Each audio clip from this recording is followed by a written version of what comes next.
అయితే మొదటి నుంచి జగన్మోహన్ రెడ్డి గారు వీళ్ళంతా కలిసే వస్తారు, వీళ్ళంతా ఒకే కూటమి, ఇప్పుడు విడివిడిగా వీళ్ళు కనిపిస్తున్నప్పటికీ కూడా ఎలక్షన్ టైంకి అందరూ కలిసి వస్తారు అనేది గత 2 సంవత్సరాలుగా ఎస్టాబ్లిష్ చేస్తూనే వస్తున్నారు.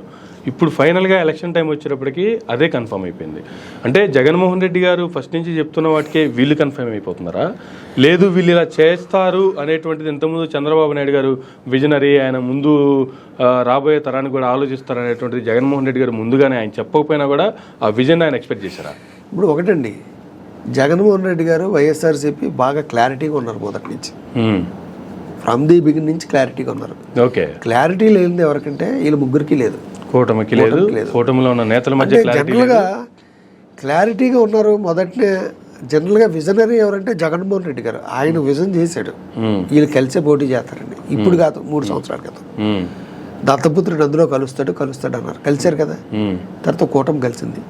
జగన్మోహన్ రెడ్డి గారు నిజంగా ఆయనకి వీళ్ళు అయిపోయి ఉంటే బీజేపీకి వాళ్ళతో పొత్తు పెట్టుకుందాడు. ఆయన పొత్తు పెట్టుకోలేదు, నేను గెలుస్తాను నమ్మకం ఉంది. వీళ్ళు క్లారిటీ లేదు కాబట్టి వీళ్ళు కింద మీద పడి డ్యాన్సులు చేస్తున్నారు.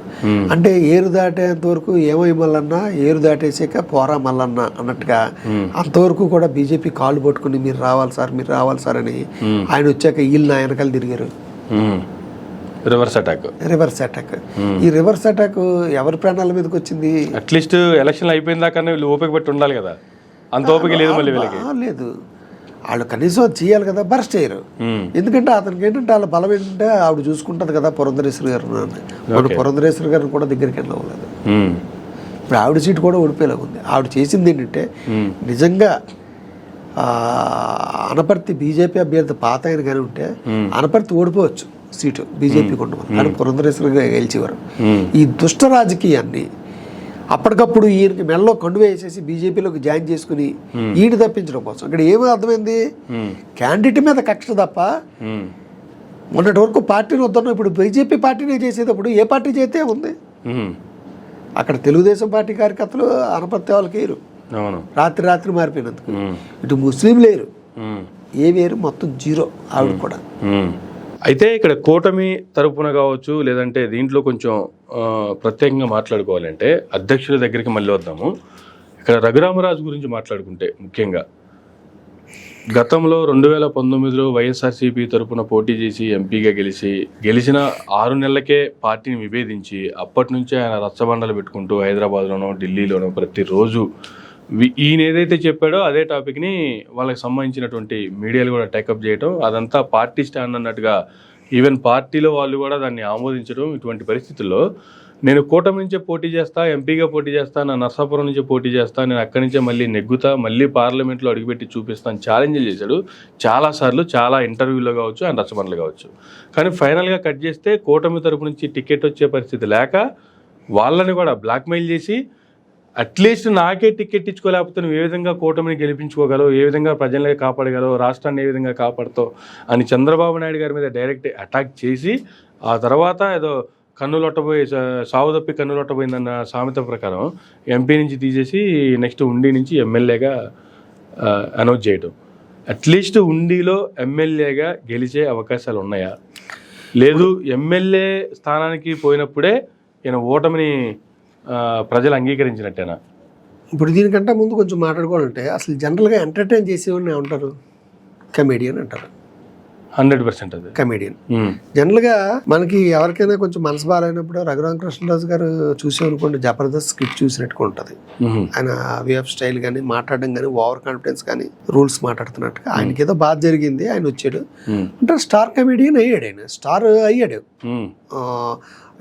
యూట్యూబ్లో రచ్చబండ అనే కార్యక్రమం పెట్టి స్టార్ అయ్యాడు.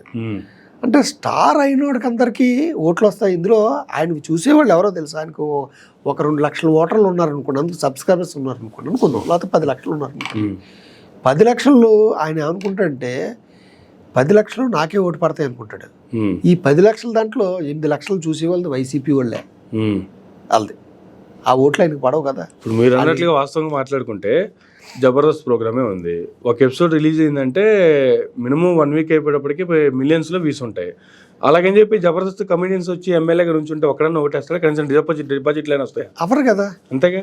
ఇప్పుడు జనరల్గా ఆయనకి కొన్ని సమస్యలు ఉన్నాయండి. ఆయనకి కొన్ని సమస్యలు ఉన్నాయి. ఆయన పలు సార్లు నేను చెప్పలేను అన్నట్టుగా గతంలో చెప్పాడు.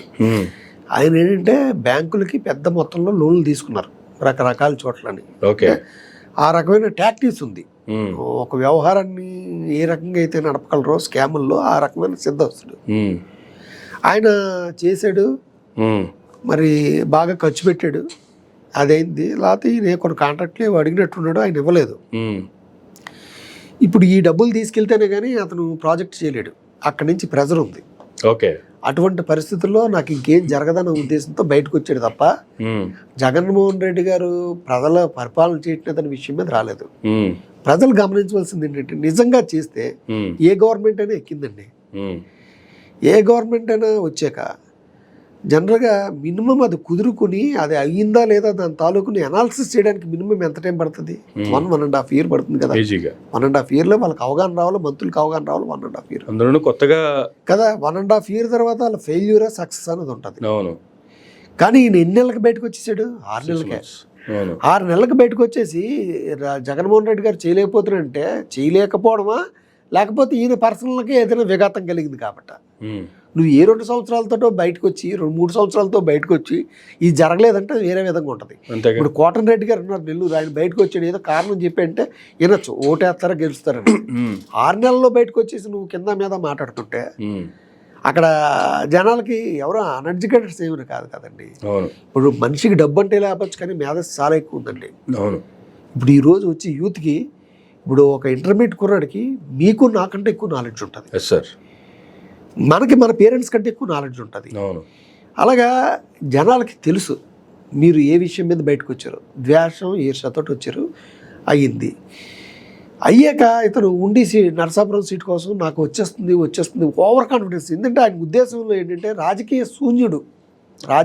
మీటింగ్ లోనే వీళ్ళిద్దరు ముందే ఒక ప్రకటన కూడా చేశారు. ఇప్పుడు ఏ పార్టీకి సంబంధం లేకపోయినా వాళ్ళిద్దరు ముందే ప్రకటన చేస్తానా, నేను నరసాపురం నుంచి ఎంపీగా పోటీ చేస్తానా, ఏ పార్టీ అని తర్వాత చెప్తా, ఆ తర్వాత ఇప్పటి వరకు నేను వెనకుండి నడిపిస్తున్నా, రేపు పొద్దున్న నరసాపురం కాన్స్టిట్యున్సీలో ఇంతకంటే ముందుండి ఇంతకంటే బహిరంగ సభ నడిపిస్తా అనేటువంటి కామెంట్ కూడా చేశారు. నా ఉద్దేశంలో పవన్ కళ్యాణ్ గారికి ఉన్నటువంటి రాజకీయ అవగాహన కూడా రఘురామకృష్ణరాజు గారికి లేదు.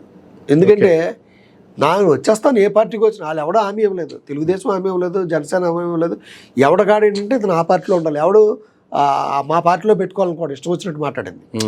ఇప్పుడు రేపు పొద్దున్న తెలుగుదేశం ఉందనుకోండి, వాళ్ళ పార్టీ లైన్ ఇస్తేనే మాట్లాడాలా. ఇతను ఓన్గా పెట్టేసుకుని రచ్చబండ ఇవి మాట్లాడుతున్నారు అనుకోండి, ఓవర్టేక్ చేసి చంద్రబాబు నాయుడు అసలు ఒప్పుకోడు. అందువల్ల ఎవరికాళ్ళు వదిలేద్దాం అనుకున్నారు, ఎవరికి ఇచ్చాలనేసి. ఈయన హామీ రాకుండా నాకే వచ్చేస్తుంది, ఎవడిచ్చినా నాకు ఇచ్చేయాలి అని వాళ్ళ మధ్య ఒక చీకటొప్పందం ఉందండి. ఆయనకి నమ్మకం ఏంటంటే రఘురామకృష్ణరాజు గారికి కొన్ని జడ్జిల గురించి మాట్లాడుకున్నారు వాట్సాప్లో, ఆ బెంచ్ మీదకి వెళ్తే ఎలాగవుతుంది, ఈ బెంచ్ మీదకి వెళ్తే ఎలాగవుతుందని. వీళ్ళ రహస్యాలు వాళ్ళ దగ్గర కొన్ని ఉన్నాయి. అంటే ఈయన్ని ఎగదోశారు రఘురామకృష్ణ గారిని. ఇప్పుడు కమెడియన్ ఎప్పుడు గెలుతారు, చాలా మంది స్కిట్లు చూస్తుంటాం. ఇప్పుడు యూట్యూబ్లో వస్తుంటే అగ్గిపెట్టి మచ్చ అని ఇంకోటని ఇలా కొంచెం అమాయకుల్ని ఎగదోసి వాళ్ళు వ్యూస్ పెంచుకుంటూ ఉంటారు. ఆ టైప్లో రఘురామకృష్ణ గారిని గిల్లి వీళ్ళు చేయించారు. ఈయన ఏమనుకున్నాడంటే నాకు వచ్చేస్తుంది అనుకున్నాడు. ఈ నేపథ్యంలో వాళ్ళ మధ్య కొన్ని ట్రాన్సాక్షన్స్ ఇవి ఉన్నాయి. రఘురామకృష్ణరాజుకి రాలేదు, రాపడంతో నేను వెంటనే బ్లాక్మెయిలింగ్ స్టార్ట్ చేసాడు. పోలవరం తెచ్చిలోనుడు నాకు సీట్ ఇప్పించలేడు, పోలవరం ఎలా కడతామని. దాంతో వాళ్ళకి అర్థమైపోయింది ఇప్పుడు మన మీదకి వస్తాడులాగా ఉంది, మొత్తం ఎలక్షన్ 0 అయిపోయేలాగా ఉంది, ఏదో రకంగా ఇప్పించాలి, మన విషయాలు అయినా బయటపడతాయేమో అని చిన్న ఇంటి ఇచ్చాడు. దాంతో గాబరా పడి కింద మీద పడి బీజేపీ మీద ప్రెజర్ ఇచ్చారు. అంటే నమ్మిన వాళ్ళని ఎవరినైనా సరే నెట్టేట ముంచడానికి వెనకాడని వ్యక్తి అంటారు. చివరికి ఉండి ఇచ్చారు. ఉండిలో గెలవడం ఈయనకి తెలుసు, ఆయన తెలుసు. ఎందుకంటే రేపో మాపో ఇప్పుడు గెలవకపోతే ప్రజలకి ఎందుకు ఓటేయరు అన్న దానికి విషయం చెప్తాను. ఇప్పుడు రఘురామకృష్ణరాజు గారికి ఓటేసారు అనుకోండి, జనరల్గా తెలుసు వైఎస్ఆర్సీపీ గవర్నమెంట్ వస్తే మళ్ళీ ఇక్కడ ఉండడం ఖచ్చితంగా, ఇక్కడ ఉండడానికి మీద కేసులు ఉన్నాయి, లేకపోతే వీళ్ళు మరిన్ని కేసులు పెట్టించవచ్చు, ఈయన ఇక్కడ ఉంటాడు. అంటే ఒక నాయకుడు అనేవాడు కేసులకు భయపడకూడదు, డేరింగ్గా వచ్చి ఎదుర్కొంటే ప్రజలను నమ్మకం వస్తుంది. నా గురించి వచ్చాడు, నువ్వు నీ గురించి ఆలోచించుకుంటున్నావు, ప్రజలను గాలికి వదిలేసావు, ఎలాగెళ్తావు? రేపు పొద్దున్న ఉండిలో నువ్వు గెలిచినా ఆటోమేటిక్గా వైఎస్ఆర్సీపీ వస్తే నువ్వు ఇక్కడ ఉండవు. నువ్వు ఉన్నోడికి నీకు ఇక్కడ ఎందుకు వేస్తావు? రెండోది, ఒకవేళ గెలిచిస్తే తెలుగుదేశం పార్టీ వచ్చినా ఆల్రెడీ ఇతని మీద వారెంట్లు రెడీగా ఉన్నాయి. ఇప్పుడు ఎలక్షన్ కూడా ఇది క్యాన్సిల్ అవ్వచ్చు, నామినేషన్ కూడా కోర్టులో వేశారు. అంటే 937 కోట్లు ఈయన తీసుకున్నారండి. తీసుకుని అందులో ఏం చేశాడంటే దానికి సిబిఐ ఒకటి కేసు వేసింది, ఛార్జ్ షీట్ వేసింది. రాజ్యాంగంలో 106 ఆర్టికల్ ప్రకారం డబ్బులు చెల్లించకుండా ఇలాంటి బాకీలు ఉండేటువంటి వాళ్ళు అసలు నామినేషన్ చేయడానికి అనర్హులు. అది దాచిపెట్టారు. ఇప్పుడు అనర్హుడా కాదా తెలిస్తే ఆ విషయాన్ని, ఆ బాకీలు, ఆ కేసుల గురించి రాయలేదు. ఓకే. అందులో 237 కోట్లు ఏం చేశారంటే ఈయన వాళ్ళ ఫ్యామిలీల పేర్ల మీద, వాళ్ళ ఫ్యామిలీలో మెంబర్ల పేర్ల మీద ఫిక్స్డ్ డిపాజిట్లు చేసి ఈ 937 కోట్లలో 237 కోట్లు ఫిక్స్డ్ డిపాజిట్ చేసి ఈ డిపాజిట్లు చూపించి ఎస్బీఐ దగ్గర పెద్ద మొత్తంలో మళ్ళీ లోన్లు తీసుకున్నారు. ఓకే. సో ఇదొక స్కామ్. ఈ 2 స్కామ్లు కూడా బయటపడ్డాయి. ఇప్పుడు అవి ఇవాళ రేపు అన్నట్టుగా ఉంది అరెస్ట్ అతనికి. ఈ అరెస్ట్ నుంచి తప్పించుకోవాలంటే ఖచ్చితంగా రాజకీయ పార్టీ ఉండాలి, ఏదో సపోర్ట్ ఉండాలి. అంటే ఏమీ లేకపోతే రాజకీయ పార్టీ ఉంటేనే జైల్లోకి పోతున్నారు. అసలు ఏమీ లేని కామన్ మ్యాన్ అయ్యాడు అనుకోండి, ఉండదు కదా. ఎందుకంటే అవి వచ్చినప్పుడు ఢిల్లీలోనే అతను ప్రధానమంత్రితో వీళ్ళతో టైఅప్ ఉంటే అలా మాట్లాడుకుని చేయించుకునే అవకాశం ఉంటుంది. ఇతను ఎంపీనే కాదనుకోండి, ఎమ్మెల్యే అయితే ఇక్కడ చంద్రబాబు నాయుడుతో చెప్తే ఆగదు కదా, సెంట్రల్ నుంచి వచ్చేటువంటి సిబిఐబీను. అంతేగా. అందుకోసం ఏమీ లేక అతను ఒప్పుకున్నాడు తప్ప ఏమీ లేదు. అతను మనసులో అంతా భయంతో నిండి ఉంది. ఖచ్చితంగా అతను ఓటంపాలు అవుతాడు. ప్రజల డబ్బులు అండి, ప్రజల డబ్బులు అతి బాధాకరమైనటువంటి విషయం అంటే ప్రజల డబ్బులు తినేసి బ్యాంకులను మోసం చేసినటువంటి స్కామర్స్ అందరూ కూడా సీట్లలో పాల్పంచుకున్నారు. సుజనా చౌదరి గారు 537 కోట్లకి ఆయనకి అదే పరిస్థితి. ఆయన నామినేషన్ కూడా డిస్క్వాలిఫై అవ్వాలి. అవును. ఇప్పుడు ఎలక్షన్ కమిషన్ మనకెందుకు గొడవని ఏదో అప్రూవ్ చేసినట్టుంది, కానీ రేపు పొద్దునేస్తే డిస్క్వాలిఫై అవ్వాల్సిందే. అందుకే బీజేపీ కూడా సుజనా చౌదరిని సెంట్రల్కి పంపించలేదు, ఎంపీకి ఇవ్వలేదు. నువ్వు స్టేట్కి తీసుకొని ఏదో రోజు అరెస్ట్ అవుతాడు కదా అతను. అరెస్ట్ అవుతాప్పుడు బీజేపీకి అప్రతిష్ట వస్తుంది. ఓకే అని చెప్పి స్టేట్ లెవెల్కి పంపిస్తారు ఆయన. ఓకే. సో అందువల్ల ఉండిలో రఘురామకృష్ణరాజు గారిది అసలు మద్దతు లేదు. ఎలక్షన్లో కూడా కామెడీ చేస్తున్నాడు ఆయన. ఎవడికో ప్రతిపక్షం వాడికి పోటీ చేసి నీకు 3,000 కంటే ఎక్కువ రావు, తెలుగుదేశంలోకి వచ్చి ఇతను అయిపోని అంటున్నాడు. ఇతనికి 10,000 లోపల వస్తే గ్రేట్. రఘురామకృష్ణరాజుకి 10,000 లోపల లక్ష మెజార్టీతో గెలుస్తాను అని చెప్తాడు. ఇప్పుడు మనం చెప్పలేదా ఏ పార్టీ ఇచ్చిన సీట్ నాకే అనలేదా, చెప్తాడు అతను. లక్ష అంటే మొత్తం అంతా నాకే నచ్చదు. ఓకే. ఎవడే వస్తాడండి వేసేవాడు. ఏమంటే ఏ పార్టీకి వచ్చినా జనాలు వస్తున్నారు కదా, ఏ పార్టీ అయినా సరే మందు ఇవ్వాల్సిందే, డబ్బులు ఇవ్వాల్సిందే. ఇప్పుడు ఇందులో జగన్మోహన్ రెడ్డి గారికి వచ్చిన జనాలే తెలుగుదేశానికి వస్తారు, తెలుగుదేశానికి వచ్చిన జనాలు వీళ్ళకి అంతే. వీళ్ళు డబ్బులు ఇస్తేనే వస్తారు, డబ్బులు ఇస్తేనే వస్తారు. ఓకే. అందువల్ల డబ్బులు ఇస్తే వచ్చే జనాలను చూసుకుని కాదు. నేను దాన్ని నమ్మను, వచ్చే జనాలను బట్టి నమ్మను. ఎందుకు జగన్మోహన్ రెడ్డి గారు వస్తారంటే మొన్న లైవ్లో చూశాను నేను. తెలుగుదేశం మేనిఫెస్టో రిలీజ్ చేసినప్పుడు ఏమో 9,000. అది ఎవడో డబ్బులు ఇస్తే చూడం కదా, లైవ్ పని మానుకొని చూస్తాం, ఉండే ఆసక్తితో చూస్తాం, నమ్మకంతో చూస్తాం. అదే వేసుకోండి. జనాలను బేస్ చేసుకుని మనం చేస్తా ఉంటే పవన్ కళ్యాణ్ గారికి రావట్లేదా? ఇప్పుడు జబర్దస్త్లో స్కిట్లు వేసి వాళ్ళు ఎవడైనా వెళ్ళాడు అనుకోండి, జనాలు వస్తారు, ఈజీగా వస్తారు. స్టార్ అయితే, సెలబ్రిటీ అయితే ఖచ్చితంగా వస్తారు. పవన్ కళ్యాణ్ వీళ్ళందరూ ఎందుకండి, దాని ఒక హీరోయిన్ వచ్చి నుంచి ఉంటే షాప్ ఓపెనింగ్ వస్తే వేలల్లో జనాలు వచ్చి ఎగబడట్లేదా? అంతే, వాళ్ళని బేస్ చేసుకుని కాదు. కాకపోతే ఇది ఏంటంటే జనాలు వస్తారు, నిజంగా డబ్బులు ఇస్తేనే వస్తున్నారు, డబ్బులతో కొనుక్కోవాలి. అతను ఓట్లు ఏమైనా కొనుక్కుని ఆ పడే ఓట్లు కూడా డబ్బు విపరీతంగా అందరి పార్టీల కంటే ఉన్న డబ్బులు బ్యాంకుల నుంచి దోచుకున్న డబ్బుల్ని రూపాయి ఇచ్చే చోట 10,000 ఇస్తే తప్ప ఇతను ఓటు పడతారు.